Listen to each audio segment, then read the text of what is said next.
We have one of our other retained specialists here today to talk about our initiative on contract law.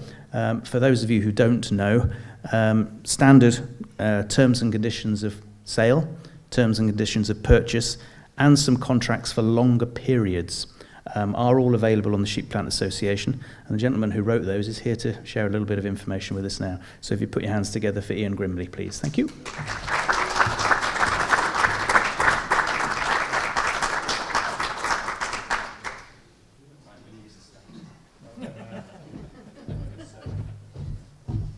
Hi everyone. So highlights of the afternoon, terms and conditions.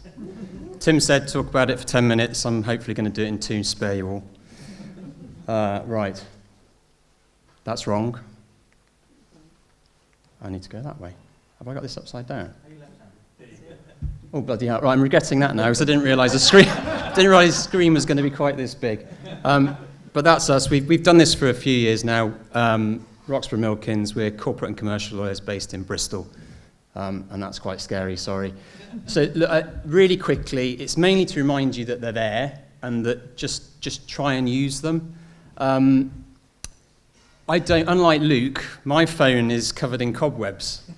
I don't get many calls from any of you about terms and conditions. I perhaps get a couple a year. I appreciate that a lot of you are dealing with bigger companies sometimes, and you know, the ability to negotiate in your own terms is tricky. What I would say is, particularly the short form terms and conditions, which are a sort of, you know, back of an invoice, back of a quotation thing, use those as much as possible. Stick them on the back of the invoice, stick them on the back of a quotation, put them on your website, put a link to them. Just try and make them there, because the reason for them being there is to try and give you a bit of protection. If things start getting a bit trickier in the economy, as they might do, that's when disputes start happening. When everybody's rubbing along and making money, it's all good. When the money's not so good, people fall out. If you've got those terms and conditions incorporated to your sale, you've got a lot of stuff in there that would give you protection on things that you won't have an argument on if you don't use them. So, you know, being able to get paid, being able to increase prices, delivery terms and conditions, retention of title, force majeure, which was the big thing we were all talking about when we were on Zoom calls. You know, as an example, if that's not in your contract, you can't argue force majeure. It's purely a contractual remedy.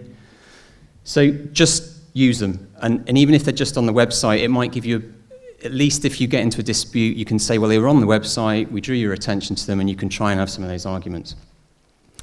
So they're free of charge. We've got the short form ones, which I'm saying try and use everywhere. There's some longer term schedules, which if you've got a longer term agreement with a customer, you can try and tie them in for the longer term. I've said they've been updated. I actually looked through them last week. There's been no significant change in the law which have required an update, so that they're good as they are. I have updated the guidance notes, though, to give you a bit more, you know, covering some of the stuff I've said today about just using the things. The other thing that we've helped some of the members with, we do M&A work, so buying and selling companies in our business. That's one of our specialities. One of my partners, Jason, gave a presentation a couple of years ago on what you need to think about if you're getting your business ready for sale. We've put that presentation up on the SPA website, so that's there if that's anything you need help with. So yeah, you know, do call, use the phone, and I can dust the cobwebs off. It'd be nice to speak to you. And that's it. Might have been slightly more than 2 minutes, but it definitely wasn't 10. Thank you very much.